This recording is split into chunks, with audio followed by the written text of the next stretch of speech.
The story tonight is called Grace for President by Kelly DiPucchio, pictures by Liu Yen Pham. I read that one. One Monday morning in September, Mrs. Barrington rolled out a big poster with all the president's pictures on it. Grace Campbell could not believe her eyes. Where are the girls? That is a very good question, said Mrs. Barrington.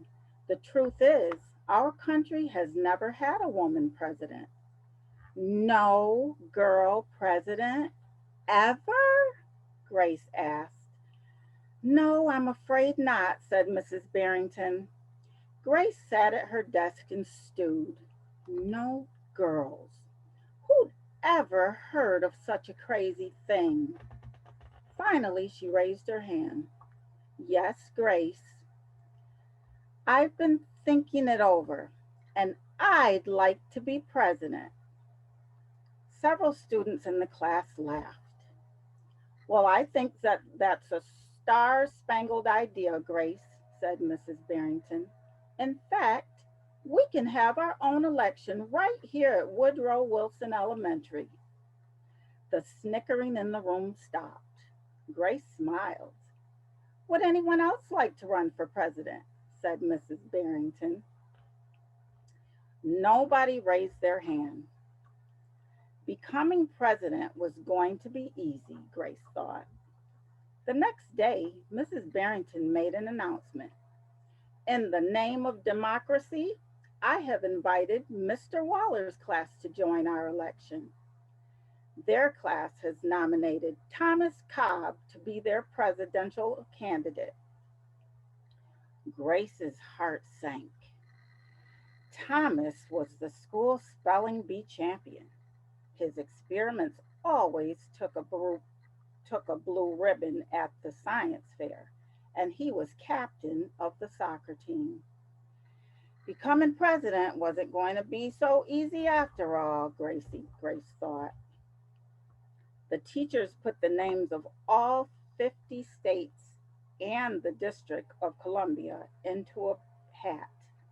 Everyone except Grace and Thomas got to choose a state. I'm Texas, said Anthony. I'm New Hampshire, said Rose. I'm Michigan, said Robbie. What does the number 16 mean? Each state is assigned a number of electoral votes.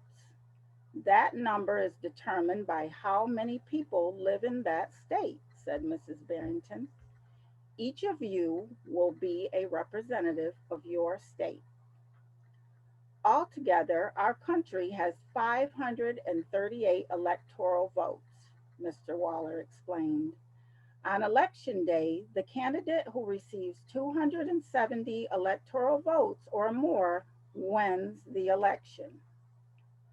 Why 270? Asked Rose. That's more than half of all the electoral votes, Mr. Waller said. Becoming president really wasn't going to be easy, Grace thought.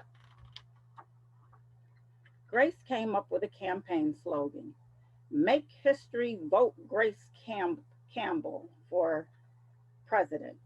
Thomas came up with his own campaign slogan: Vote for Thomas Cobb, the best man for the job. Grace listened to what issues were important to the students, and she made a list of campaign promises: a peaceful school, no bullies, a cleaner school, no littering, better hot lunches, no more fish tacos. Thomas made up his own list promises: free tutoring, free soccer lessons, fish stick tacos every week. Grace made campaign posters and buttons. Thomas made posters and buttons too. Each week, the teachers set aside time for the candidates to meet with their constituents. Polls were taken, voters were making their choices. Grace continued to campaign.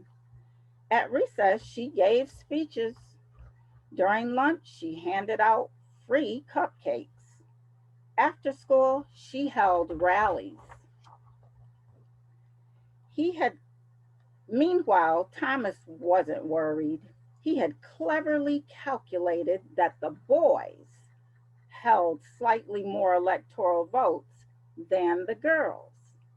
At recess, Thomas studied his spelling words. During lunch, he worked on his latest science experiment. After school, he played soccer. Even before the election, Grace made good on her promises. She joined the safety squad. She organized the school beautification committee and she voted her time in the school cafeteria. She volunteered her time in the school cafeteria. In early November, Woodrow Wilson Elementary hosted a special election day assembly. Grace and Thomas took their places on stage as the school band began to play. Henry was the first representative to approach the microphone. The yellow hammered state of Alabama cast its 9 electoral votes for Thomas Cobb, Fletcher said. The last frontier state of Alaska cast its 3 electoral votes for the best man for the job, Thomas Cobb. Hannah called out. The Grand Canyon state of Arizona cast its 11 electoral votes for Grace Campbell. And so it went. State after state after state cast their electoral votes. The scoreboard in the gymnasium kept track of the totals. The voting demonstration was quite quickly coming to an end. Clara approached the podium. The Badger State of Wisconsin cast its 10 votes for my best friend, Grace Campbell. Grace looked at the scoreboard. Thomas had 268 electoral votes. She had 267. There was only one state still unaccounted for. Equal rights, state of Wyoming. Thomas grinned. Grace felt sick. Sam walked up to the microphone. He looked at Thomas. He looked at Grace. He looked down at Grace's handmade flag. Sam didn't say a word.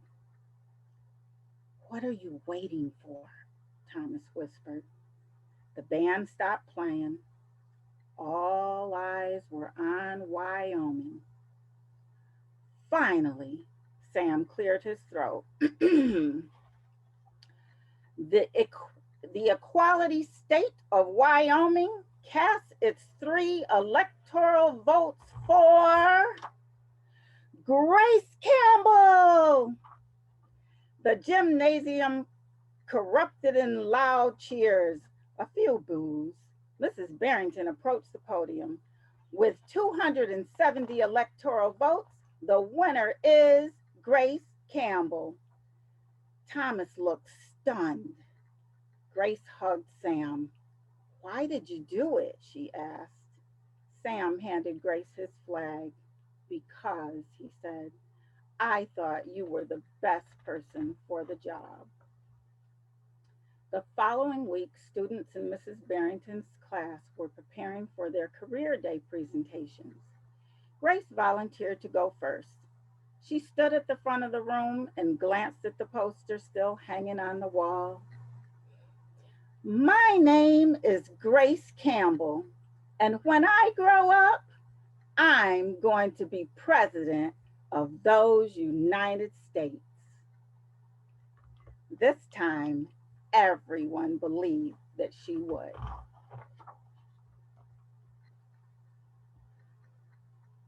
The end. I hope you enjoyed the story.